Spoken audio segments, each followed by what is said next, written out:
আমরা অনেক সময় এমন একটা অভিজ্ঞতার মাঝে পড়ি, হয়তো বন্ধুদের সাথে কফি শপে বসে কোনো একটা স্পেসিফিক মডেলের হেডফোন নিয়ে আলোচনা করছি, হঠাৎ তার কিছুক্ষণ পর বাসায় গিয়ে ফেসবুকে অথবা গুগলে ঢুকেই দেখি সেই স্পেসিফিক মডেলের হেডফোনেরই অ্যাড।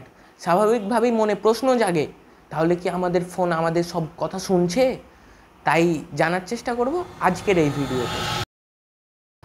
তা জানার জন্য আমাদের সব আগে জানতে হবে স্মার্টফোনের পারমিশন এবং মাইক্রোফোন অ্যাক্সেস সম্পর্কে। আমরা যখন কোনো অ্যাপ ইনস্টল করি, সেটা আমাদের থেকে মাইক্রোফোনের অ্যাক্সেস চাই। অনেক সময় আমরা না ভেবেই অ্যালাউ করে দিই, ফলে অ্যাপগুলো আমাদের ফোনের মাইক্রোফোন সবসময় চালু রাখতে সুযোগ পায়, ইভেন যদিও অ্যাপটা ইউজ না করা হয়।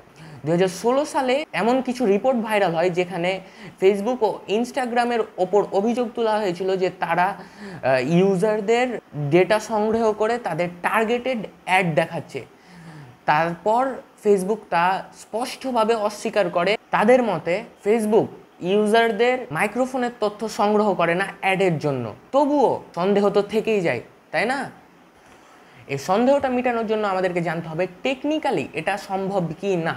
প্রযুক্তিগতভাবে আপনার ফোনের সবসময় মাইক্রোফোন চালু রেখে সব কথা রেকর্ড করা বেশ রিসোর্স হেভি।